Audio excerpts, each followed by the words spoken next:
Good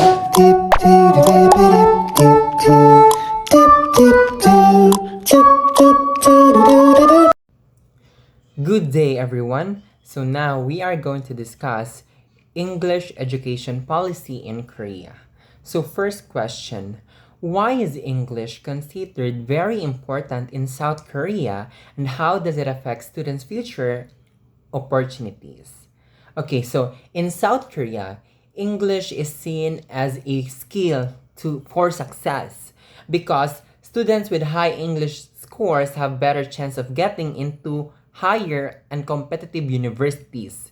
English is also important for getting bigger jobs in big companies and working in global fields. Because of this, many students attend private academies after school. This strong focus on English creates a lot of pressure to students but also opens more opportunity in the future for the students. Second is, how did the 7th National Educational Curriculum change the way English is taught in primary and secondary schools? So, the 7th National Education Curriculum tried to make English classes more practical and communication based. Instead of memorizing grammar and vocabulary only, students were encouraged to speak and interact more. Teachers were supposed to use pair work, group discussion, and listening activities. It also included learning about cultural context, and to make it aims students more confident in using English. Third is, what challenges do teachers face when implementing communicative language teaching in their classrooms? One big challenge is the class size because in Korea the class sizes are large, which makes it very hard to give every student a chance to speak, especially in English. Teachers also feel pressure from parents and schools to focus on exam results. Sometimes there is not enough time to prepare interactive lessons. In addition, some teachers may not fully feel comfortable speaking English fluently. Because of this problem, communicative teaching is not always easy to apply.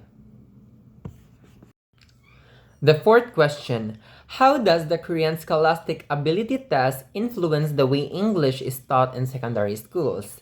The Korean Scholastic Ability Test strongly controls what happens in English high school classes.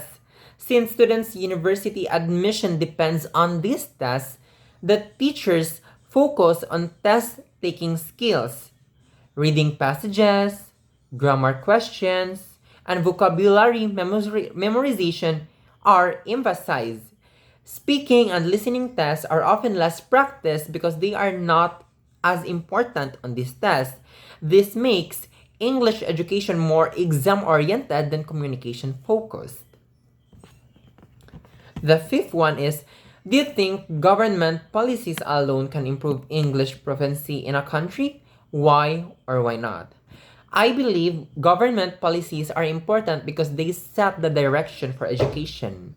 However, policies alone cannot guarantee improvement. Teachers need enough training and support to follow the new methods.